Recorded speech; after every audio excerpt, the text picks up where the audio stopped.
Live from our hurricane headquarters with real-time analysis from some of the nation's top meteorologists, this is Tracking the Tropics. Tropical storm conditions expected to spread north along the east coast of Florida as Tropical Storm Isaias creeps away from the Bahamas today. Tropical Storm Isaias is moving even more slowly than we spoke about yesterday evening, moving northwest at 8 miles per hour. Good morning, everybody, and welcome to Tracking the Tropics from your hurricane headquarters here in Tampa, Florida. I'm Daisy Ruth, and I'm joined by Tracking the Tropics meteorologist Lee Spann and our featured meteorologist today, Melissa Thomas from our friends at WMBB in the Florida Panhandle. Melissa, we are so happy to have you here on the program with us. Thank you for having me.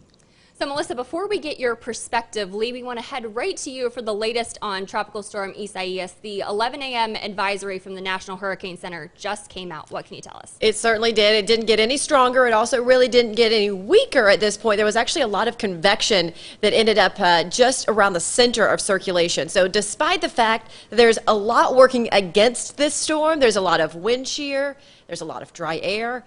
It is on that Gulf Stream. The water just off Florida's east coast is so warm, and so that is what's keeping the system from being able to weaken anymore. But thankfully, with all those elements working against it, it's really not strengthening. There you can see it's now moving north-northwest at 8 miles per hour. It has that sustained maximum winds of 65 miles per hour at this point, and the pressure at 995 millibars. So let's take a look at that latest forecast that just came in. So this takes it just off Florida's east coast. Now, this is really great news for a lot of portions of Florida, because when a system begins to move north like this, the worst weather is on the east side or the right side of the storm, meaning that the drier and the weaker side of the storm is on the western side, which includes where we are here in Tampa, but also really including a lot of central Florida as well. And this is moving slowly, as Daisy mentioned. Is this evening, it's still south of Cape Canaveral. And again, this is a much slower movement. The Grand Bahama Island has actually reported a 64 mile per hour wind gust, and places along Florida's east coast have seen at least tropical storm force winds at 39 miles per hour. That will happen in Juneau Beach and Port St. Lucie. For those of us watching up the East Coast, well, everyone needs to be watching this. Anywhere along I-95, we could see perhaps what we would call a landfall, or where the center of circulation does begin to move onshore. Maybe in South Carolina area, they have the potential of getting some storm surge, and then this will move up through the eastern portion of North Carolina, really going right up I-95 toward the D.C. communities and then on up into the New England. But in the short term, again, this is really going to be bringing that onshore wind and rounds of rain to portions of Florida. And when we talk about rounds of rain, those are those rain bands that circulate in a counterclockwise fashion around the center of circulation. Notice that center of circulation moving almost due north. But as I mentioned, that eastern side, that right side of the center, that's where the heaviest rain is. That's what's still really hammering the Bahama Islands. On the western side, yes, there's some rain wrapping around. It's a lot less, and it's that banding feature. So if you're in the Florida area, what you're probably going to notice throughout the day today is that it'll be sunny and muggy and breezy, and all of a sudden you're going to get just a squall of rain that comes through, and that's where we can see the 20, 30 mile per hour wind gust embedded in some of those rain bands. And again, this is going to continue to move to the north and to the west until it eventually begins to move, get a little closer to North Florida, and then could possibly impact portions of the South Carolina area. I'm having a little trouble moving those graphics, but there you go. So now we're getting a closer look at where those rain bands actually are onshore. So Titusville, right around Cape Canaveral, you know, they had that very historic launch of the Mars rover there at Cape Canaveral on Thursday. So thankfully this did not coincide there. And then that first band of heavy rain moving toward the villages, right toward northern portion of Polk County, and this will all circulate toward the Gulf of Mexico. So everything's going to move in a counterclockwise fashion. Tropical alerts, you see those orange shaded counties, those are all tropical storm warnings, and that means that those are the areas that could at least feel 39 mile per hour winds here very soon. We had the tropical storm watches once you head north of Charleston, and that just means you're expecting tropical storm force winds. It's just going to take it a little longer for it to get to you. So let's talk about those winds. Well, the center of circulation remains just off West Palm Beach, heading up toward the Melbourne and Fort Pierce area. Strongest storms, strongest winds on the east side, but we look on the western side, West Palm Beach could see 22-mile-per-hour wind gusts. Melbourne could feel a 26-mile-per-hour wind gust, especially embedded in those rain bands. Still most of the rain offshore. Notice that by tomorrow morning, it's places like St. Augustine and Jacksonville Beach getting the onshore wind, sort of the worst of the weather.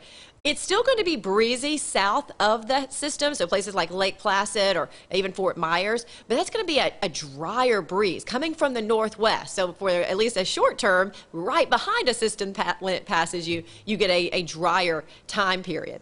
Now we go up farther along the I-95 corridor and look at Greenville, North Carolina.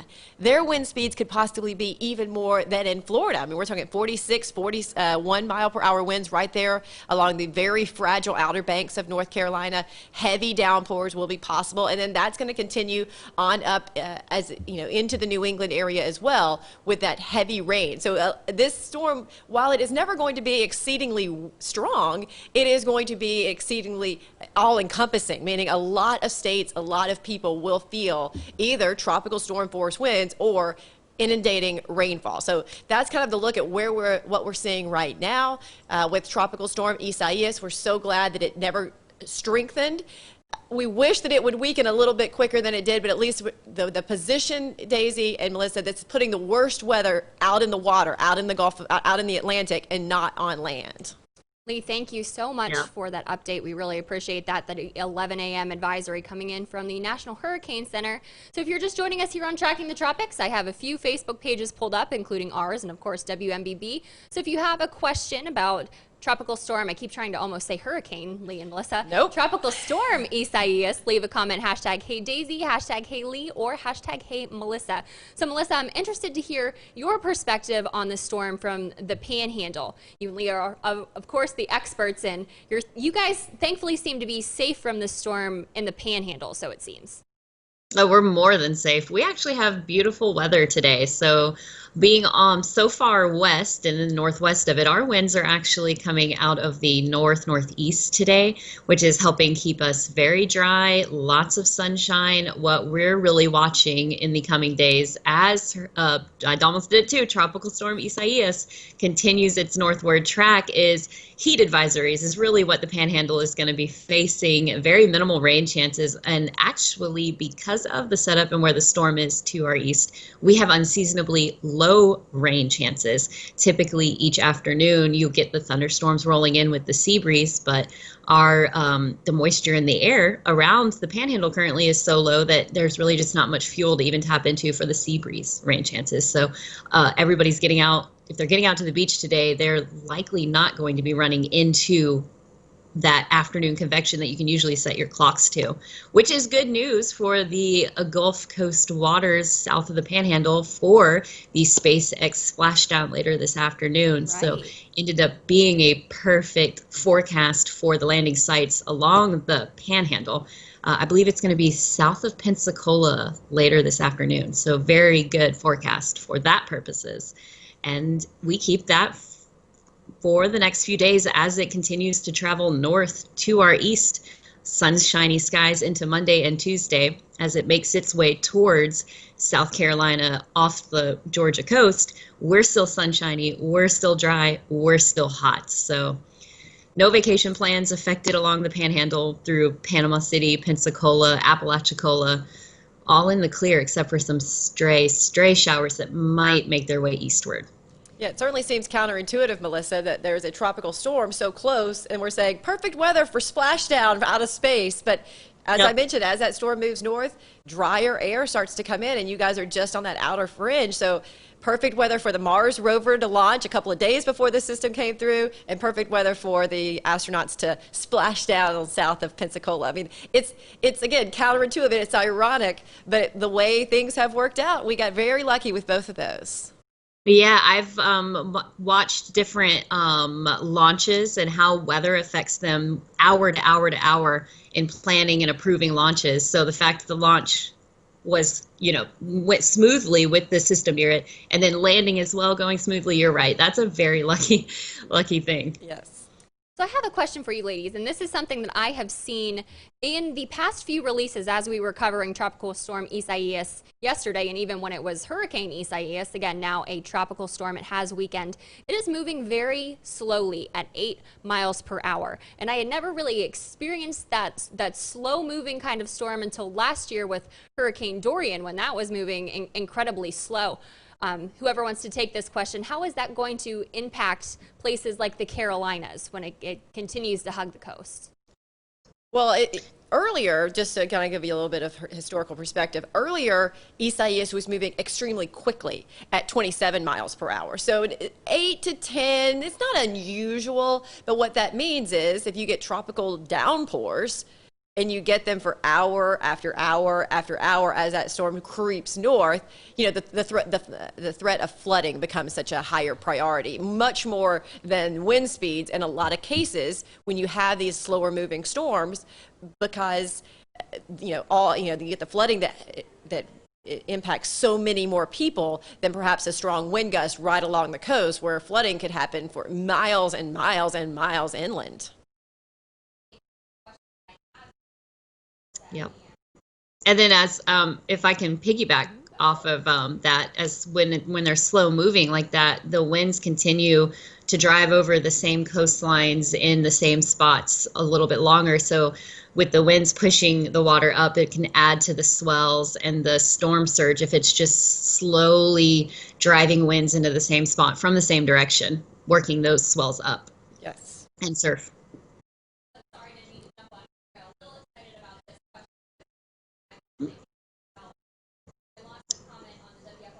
So I think I'm having trouble hearing you. Oh.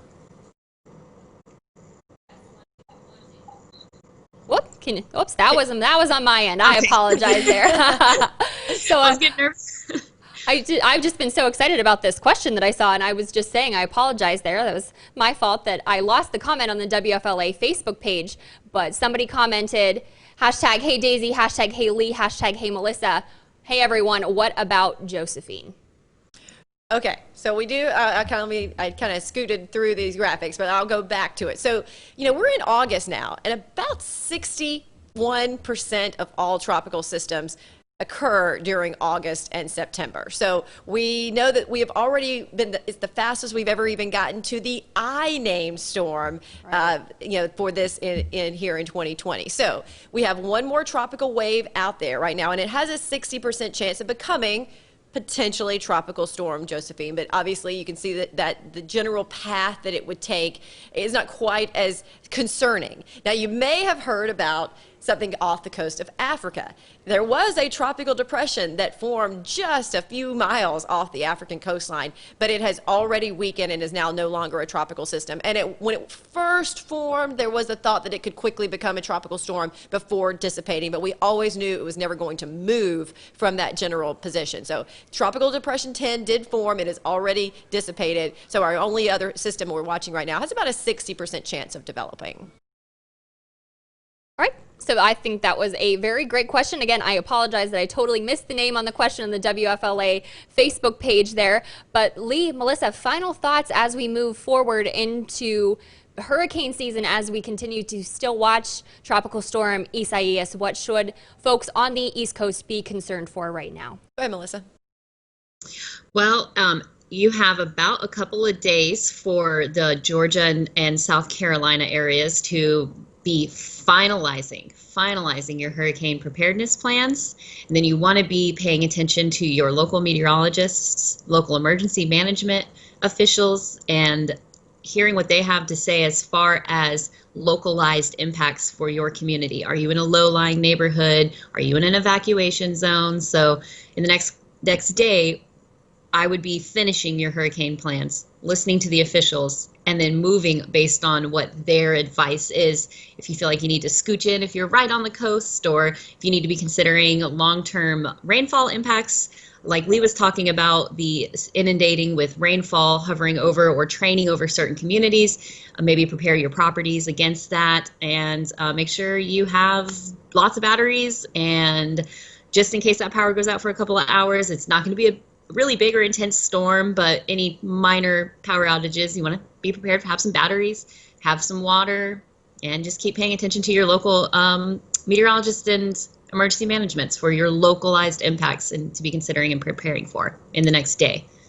Tracking the Tropics meteorologist Lee Spann, any final thoughts for us here in the Tampa Bay area? Well, very similar in the fact that you really need to be listening to your area because, I live in Tampa, so I am very concerned with how fast it's moving right now. But as we go up into South Carolina, North Carolina, Virginia, even along the Delmarva Peninsula, places like that, it may speed up. It may slow down. Some of the models are still not necessarily in agreement of how fast it's going to be moving. So again, don't just say, oh, well, they said it was moving at 8 miles per hour on Tracking the Tropics, so I don't have to listen anymore. The storms change as they get closer to you. So that's the first thing, is to keep updated. I always give this sort of public service announcement that when you see something on your social media page, you have to look at when that original post happened. It's not that someone was trying to forward out bad information. Maybe they just forwarded it out and you didn't see it to the next day. Well, things can change in 24 hours. So you always want to look at when that original post came through to see if maybe there's something that's more updated. So that's one thing as we go through hurricane season, I say almost ad nauseum, because it is so important and how things can change. The other thing I want to focus in on, of course, is with COVID-19, if you do have to go to a shelter, know that things may look and feel a little bit different. Every municipality has really worked very hard leading up to hurricane season to try to keep it as safe as possible.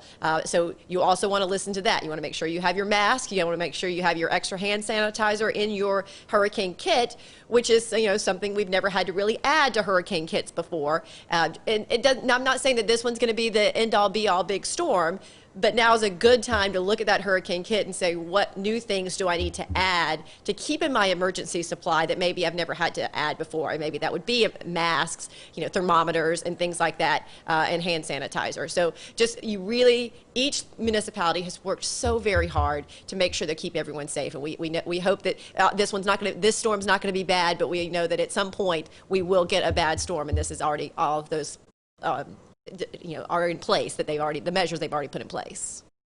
Excellent advice from both WMBB meteorologist Melissa Thomas and Storm Team 8 Max Defender 8 meteorologist Lee Spann here at your hurricane headquarters in Tampa, Florida. Again, Melissa, we really appreciate you joining us here on the program today. We love our friends over at WMBB in the Panhandle. I was so glad to be able to partake this morning. All right, folks, if we have any other information about Isaias, we will be back here live on Tracking the Tropics. We also have a Tracking the Tropics stream from our friends at WNCN this evening, so stay tuned for that. But again, we want to thank you guys so much for watching, for commenting, and for Lee Spann